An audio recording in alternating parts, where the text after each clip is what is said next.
नमस्कार दोस्तों, हमारी आज की कहानी का नाम है अस्तित्व। तुमसे एक काम सही से नहीं होता, कितनी बार कहा है मेरे कपड़े अलग धोया करो, पर तुमको तो हर काम में जल्दी रहती है। व्हाइट टी शर्ट पीली कर दी। रमन जी गुस्सा होकर बोले, आपके कपड़े मैंने अलग धोए थे, आपकी पीली टी शर्ट का कलर लग गया। नेहा बोली, अपनी लापरवाही को मेरे कपड़ों का ही बहाना बना दो। पैर पटकते रमन जी वहाँ से चले गए। बहू, आज फिर तुमने ये फीकी सी खिचड़ी बना दी, नहीं खाना मुझे। सासू माँ उषा जी चिल्लाईं, माँ आपको डॉक्टर ने मिर्च मसाला खाने के लिए मना किया है, आज खा लीजिए, कल मैं कुछ और बना दूंगी। नेहा ने बड़े प्यार से सासू माँ को बहलाया। पास खड़ी नेहा की छोटी बहन स्नेहा ने बहन की ओर देखकर कहा, कैसे इतना सहती हो दीदी? और क्यों? अरे पगली, ये मेरा ही तो परिवार है, मुझसे गुस्सा नहीं दिखाएंगे तो किससे गुस्सा होंगे? कहे काम में लग गई। माँ, मेरा टिफिन कहाँ है? और मेरी पसंद का पिज्ज़ा बनाई हो ना? मोना बोली, हाँ बाबा, तेरा पिज्ज़ा ही पैक किया है, अब जा। और मेरा हलवा? छोटा सोनू कहाँ पीछे रहने वाला था? प्यार से उसके सर पर हाथ फेरते नेहा बोली, हाँ, तेरे टिफिन में हलवा पैक किया है। बच्चों के निकलते ही 2 कप चाय बना स्नेहा के साथ बैठी ही थी कि सासू माँ कमरे से चिल्लाईं, सब पता है मुझे, खिचड़ी खिलाकर तुम लोग हलवा खा रहे हो। आखिर हो तो बहू ही, दो तरफा व्यवहार करोगी ही। आने दो रमन को, बताती हूँ उसे। उफ दीदी, कैसे झेलती हो ये सब? तुम्हारी सास और बच्चे, जीजा जी सब अपने हिसाब से तुम्हें चलाते हैं। जीजा जी भी हर वक्त तुम्हें झिड़कते रहते हैं।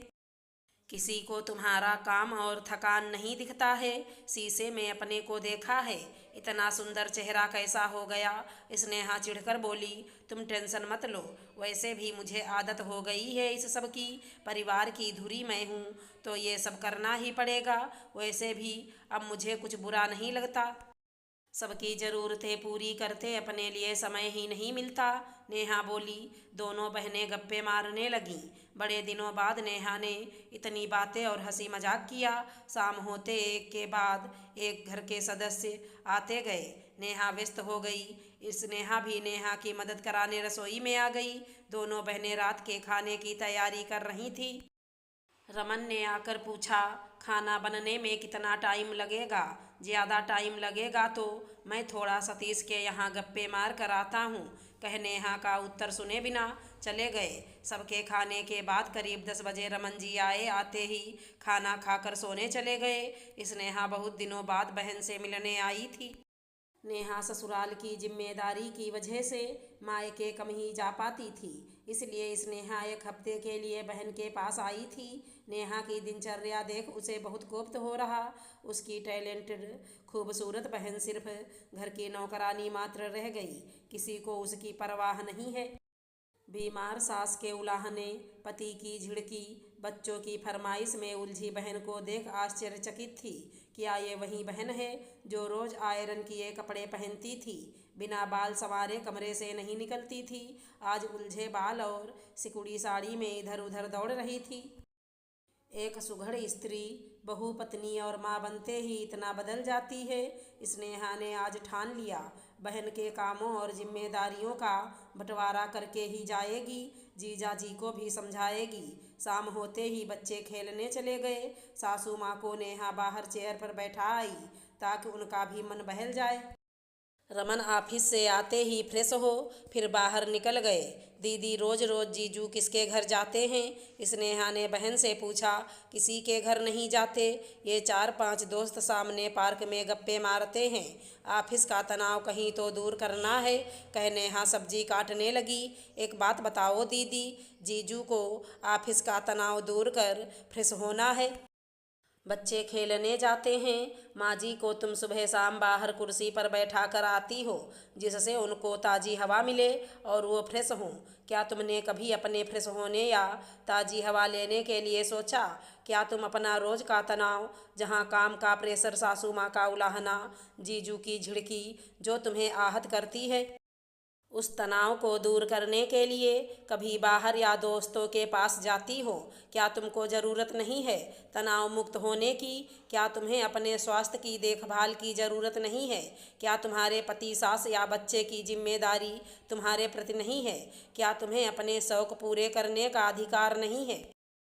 हम औरतें ना देने में इतना विश्वास करती हैं कि अपना स्वास्थ्य तक भूल जाती हैं। स्नेहा की बात सुन नेहा निरुत्तर थी। साथ ही किसी काम से लौटे रमन जी भी हतप्रभ थे। इस तरह तो उन्होंने सोचा ही नहीं था।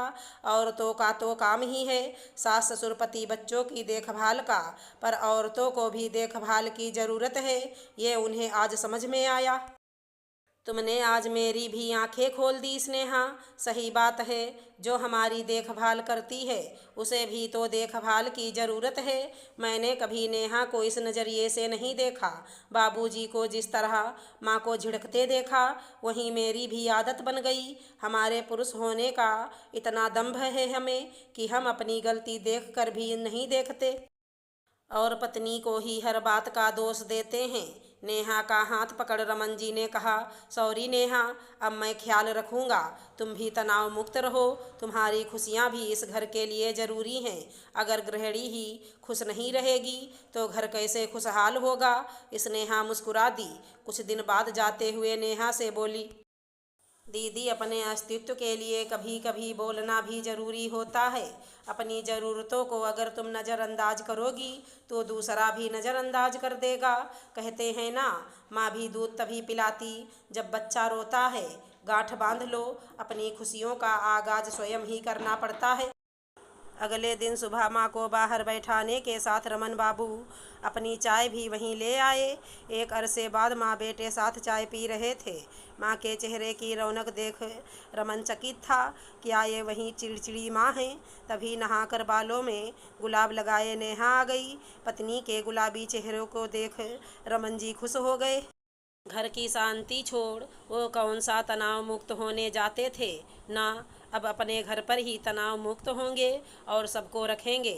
अगर हमारी कहानी पसंद आई हो तो चैनल को लाइक शेयर सब्सक्राइब करें। राधे राधे दोस्तों।